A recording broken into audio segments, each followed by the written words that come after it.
EEG machines or sleep machines to the computers. And everybody was like, oh man, these computers, and they're hard and they're difficult to understand, and it was just unfamiliar, and they were so unsure of the future. And so I feel the same apprehension now due to some of the challenges that we're facing. So, little audience participation here. How many of you have used a pen and ink machine before? Okay, so a good bit. How many of you use the old grass machine? That's what I started out on, okay? How many of you remember the grass computer hybrid machine? Yeah, I worked on that one. So it had a grass amplifier with a computer interface, and it was something else because grass was hanging on to what their reputation was built on, was the solidness of their amplifiers. And they couldn't get past that to get into the computers. And so they were holding on. So those of you who worked on the pen and ink machine, do you remember what it felt like when they brought in the first computers and you were having to learn all of this newness of the computers? And I mean, these were just, I think, like 486s, which are, pardon? And no sound. And no sound. That was the other thing. Yes, no sound, because you could hear seizures, you could hear leg movements or whatever. So, show of hands, how many of you use pen and ink machine now? Okay, I don't see a hand one. Nobody. I found this picture. It's a sleep machine, but it's very similar to what I started on. And we're bringing in the computers here. And the EEG machines weren't quite this wieldy, but I remember some of the EEG machines, the pen and ink, being pushed around the hospital compared to what we have now, even with our carts and the way it is now. So, again, the problem with grass was they held on to the past too hard. They had created their reputation and had perfected their amplifiers. They were rock solid. They believed that their analog amplifiers were still relevant, and they started losing market share. And eventually they got sold off because they were not as relevant as they used to be. So, certain aspects, in my mind, certain aspects of patient care are not going to change. How many here are really looking forward to being taken care of by a robot? Again, I don't see any hands.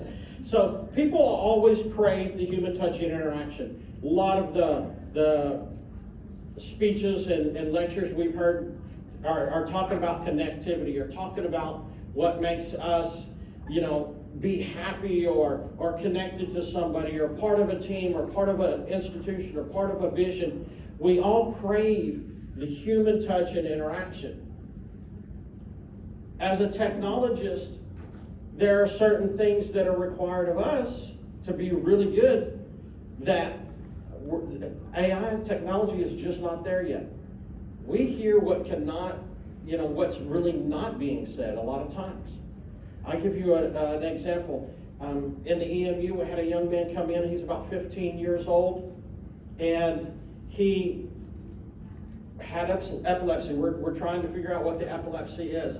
And mom and dad are there with him, and the APP was in the room, and she would ask him a question, and mom would start to answer. And then she would kind of clam up and look over at dad.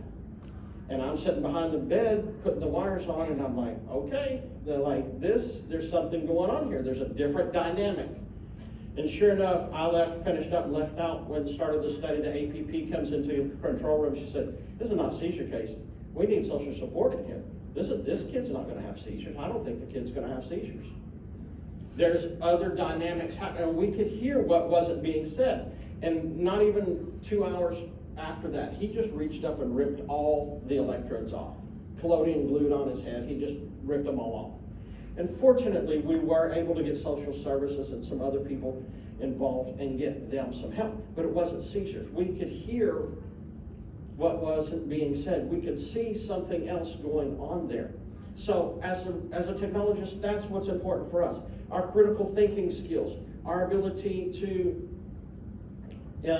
interpret situations, think about all the things that's going on with that, those aren't going to change. We're still going to be need those, because as one of my favorite authors says, when it comes down to it, it's really about people, people, people. And so that's why I'm there. But we are facing some challenges. I may kill some sacred cows here this morning, but that's where good T-bones come from. We can't no longer live and die on the hill of 1020, the international 1020. Yes, it has to be, but these caps are coming out and they're not going away. They're just getting better with each evolution. AI is not going away. It keeps getting better. So yes, we face some challenges when it comes to technology that could be coming into our space. But the other flip side of that is listening all of this weekend and knowing the challenges of facing staffing shortages that we have. We have to find solutions, because these major metropolitan areas are facing staff shortages. It's even worse in the rural areas, and there's so many places we're not even touching. The speech given last year by Dr. LaRoche about the access to care in these far-reaching rural places, we have to come up with solutions to be able to serve those populations. So 7 reasons people resist change. This comes out of Stephen Covey's eight Habits book. Loss of control and autonomy. Unknown, this is interesting, unknown is scarier than known misery. So people, we can be miserable. We can be stuck in the middle of something that's not that great, but the unknown scares us more than what we're stuck in at the moment. The surprise no is easier than yes. Habits, we all like routine. Losing face, I want to be right. We always, that's always the way we want to be. None of us like to be wrong. None of us like to make mistakes. Competency, worry about being obsolete. That's a big issue right now. People think AI is going to take my job. AI is going to take my job. More work, that's a big one right there, because oftentimes change requires more work, whether it's adjustment and new routines or whatever has to be faced, it's more work. Peter Drucker, in his book, the knowledge worker, the consultant, the book is Landmarks of Tomorrow. There we are. I got it in there. So he coined the term knowledge worker age, and this was in 1959. And if knowledge worker age applied in 1959 when Peter Drucker coined the term, how much more in 2020 does knowledge worker just apply to what we do now? We are constantly thinking on our feet. We're constantly trying to obtain more and better information to help us perform our jobs better. He said the knowledge worker are those who use analytic, theoretical, or otherwise to add high-level knowledge to services or products. And later on in his 92 speech, he added usually online, because that was what was happening at the moment. And so knowledge workers, he's indicated that a knowledge worker thinks for a living instead of performing physical tasks. My little brother is a car mechanic, and he was showing me the other day on his scan tool one of the new Fords that had 6 networks within that car of computer systems. 6. So even there's no such thing as a shade tree mechanic anymore. These car systems, they're complex. There's so many things in our society that have become complex. It's key to be a knowledge worker, to be able to think, solve complex problems, and also a knowledge worker focuses on quality over quantity. So the elephant in the room is AI. Where are we going? Where is it taking us? It's really concerning. How many in here before this year had heard of ChatGTP? How many of you since January have heard of ChatGTP? Yeah, that's how fast things are changing. So, in my opinion, take it or leave it, but AI is rapidly evolving, but I don't believe that it's going to eliminate the role of a neurodiagnostic technologist. We will still be needed. I do believe that certain aspects of the role will change. Like I said, caps can be put on. They can provide access. But is that really our most important skill? It shouldn't be. That should be basic. We should learn how to evolve to where we're going to rival AI when it comes to looking at brain waves and figuring out what's going on with the patient. We're going to benefit as the technology embraces. One thing I look forward to is, imagine putting in your tech notes and it runs through AI and linked with Epic, and it spits out top 2 or 3 possibilities based upon the symptoms and the information that it has from, whoever saw the patient and put in their notes, and it just builds. So now you have a much better picture of how to take care of this patient, or how to be involved with this patient, or what to be possibly looking for. And you could take those results and you could put them into AI with those 2 diseases listed, and then it pull up more information for you to source. The possibilities are going to be phenomenal as it comes online and we start to use it more. So AI and computer assisted intervention will increase. In a webinar earlier this year, that Care put on, Wazari, I think was the doctor's name. I had it in my other notes, and I'm sorry about that. I hope I didn't. But he was talking about things that AI can do now and how it relates. So genetic testing, it's fairly simple. They can get it with AI now, fairly easy. Head CTs, it's harder, but they're getting better. They're having reading technology that's getting better. I know in sleep medicine, some of the technologies that are developed now, they can get about 90% of the studies scored with AI now. So EEG, CEG, it's complicated. The AI technology, the reading technology is getting better, but it's not there yet. It's vital that we stay up with that we stay ahead of those curves, that we continue to increase our roles. So data, this Dr. Wazari was talking about data is the key. Well, that's what we do. We collect data. The most important thing we can do is have good, clean tests, free of artifact. The better input, my dad used to always say, garbage in, garbage out.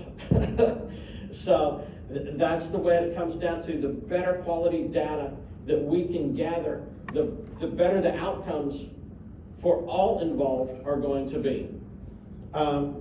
Machine learning is getting better. They're going to continue. Those algorithms are going to get better and better with each iteration. But the outputs are going to also get better and change.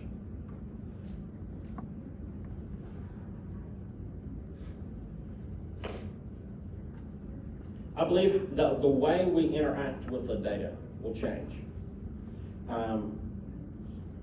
Technologies that reduce artifact. I heard my friend up here, Jared, yesterday talking about his software that he's working on. Trying to get his software to where it can filter better. Persist is doing the same thing. There's other companies out there doing the same thing. The software is going to get better. We're going to be able to reduce some of that noise. Again, going back to when we went from pen and paper to computers. Those first computers compared to what the pen and paper were horrible. That's where all of you had to have a certain number of dots because you had to be able to see it clear enough. I remember there in Houston, one of the hospitals,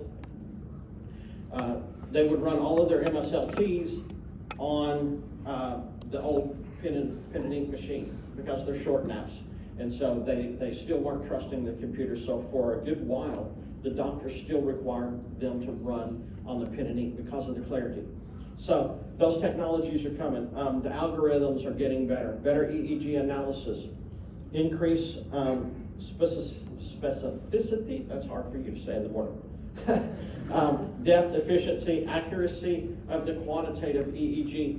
And then, I don't know if you all had an opportunity to read in the last journal, the article on neuroinformatics. If you have not read that yet, go dig your journal out and read that.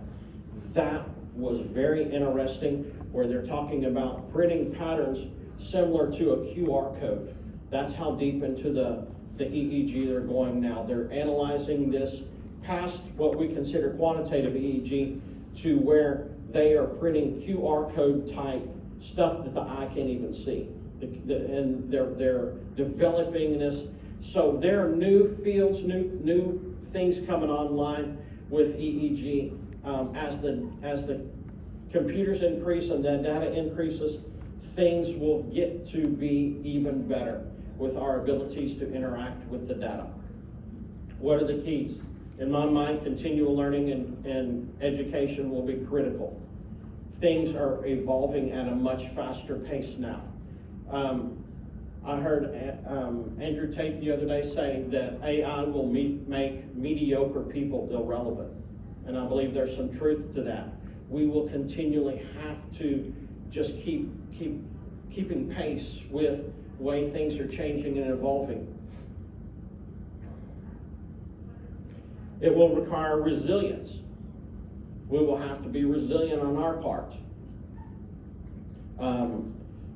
Again, flexibility, able to pivot, change directions, maybe move a little bit in a different direction will be required on our part as the technology changes. So I think that's going to be essential. And then to me, the future looks bright. I think there's lots of things that are coming forward. I think we're moving into new phases. I don't think it's a time to fear and draw back. I think there's a first mover advantage. If you're on your way out and going to retire in 5 years, you may not have the energy or the effort or the want to go look into some new areas. But if you're just now getting started in the field, the possibilities are there. I look at just the changes over the last 10 years or so that I've been in neurodiagnostics, and the role that continuous EEG and quantitative EEG have just become mainstays, and we're getting close to those being just standards of care. They're just almost expected that somebody's going to just come in with a cardiac and they automatically go on a 3-day EEG. It's just getting close to standard of care. So those things are changing. They're continuing. They're getting better. I think the future looks bright. I think that our roles as technologists will not decrease in value, but only increase in value. You're the ones who know how to see what can't be obvious and know how to look at the data, make sense of the squigglies, make sense of the symptoms and putting things together. Our role is going to be as important in the future as it ever has been in my mind. And lastly, I think I got a little nervous and a little fast here and went through the talk a little quick. But you want some more time, Alicia? I'll turn it over to you, let you finish.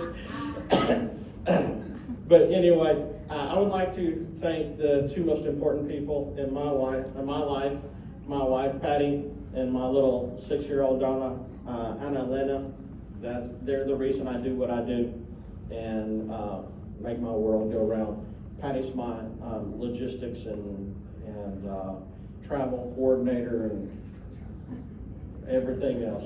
I couldn't make it without either one of them. So, and that's my talk. Are there any questions? Can I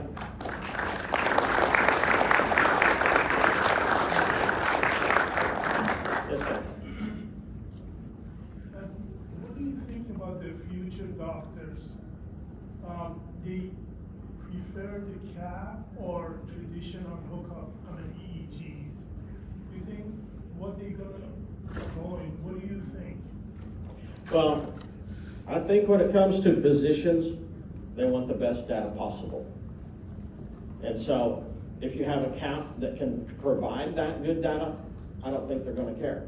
All they want is a quick EEG. And you take some of the caps that are out there now, you can have a hookup in 10 minutes. You can have a hookup in 12 minutes.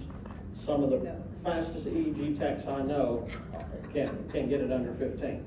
And that's super fast. Measuring, I mean, it just takes a moment. But these caps offer advantages, especially in an EC, EC type environment where they can be applied properly. Some of them are, last for hours. You can have them up for multiple hours. So if somebody comes in at night, let's say, and I know this is, probably sacred ground to be treading on right now, but let's say an RT was able to put a cap on properly, send it to a company like Alicia's, she watches it for 12 hours until the technologist can get in the morning and redo it, We're going to get to the place, again, that, to me, I think that goes back to we have to figure out a way to answer the shortages that we have in our field. Yes, ma'am. Two comments. Someone went through when CT and MRI first came out. We were told then we would be obsolete because they didn't need EEG anymore because now they have MRI. Right? Yes. When digital came out, they weren't going to be technologists anymore because anybody could put electrodes on and machines could be programmed to run themselves. And if nothing else, it's created more work for us and not less. Yes. EEG was one of the last fields to go digital, and it had to do with the size and the quality of the recordings at the time. I agree with you on the caps or the quick hookup sets. There's a place for them, and I do think from that standpoint, we're probably going to be quote unquote replaced sitting on electrodes. Let's be honest, I don't need a registered tech to put on electrodes, right? I need someone who's been trained properly to put on electrodes. Same thing with the head pieces. The person has to be trained properly and do it consistently to provide good quality data. Correct. And that's where the biggest caveat comes, is the respiratory therapist, the nurse, the fellow, the resident, the nurse tech, whoever is putting it on, is that they're trained correctly and they understand how important that is. Absolutely. We have to embrace the change, because if you don't embrace the change, someone else is going to embrace it for you, and then you become obsolete. I agree. I know that in the past there have been multiple manufacturers who have tried to incorporate EEG and it never worked out. If anybody has spike seizure detection, you still know there's still problems. There's always probably going to be some set of eyes on there, and so if anything, our position is becoming higher level. So the Yes. OJT will still be there, but it'll be that higher level, that next step, especially in credentialing. I value your talk. I think it's tremendous, and I thank you very much. And just know that don't be against the change in technology. Embrace it and be a voice in how it's used wherever you are. I agree, yes, absolutely. A couple of the talks I've heard this weekend talking about our advocacy. We have to speak up and protect the importance of what we do. And I do think that we will just become more and more necessary as technologists, and what we do will not be less but greater. Thank you. Anyone else have a question? Thank you so much.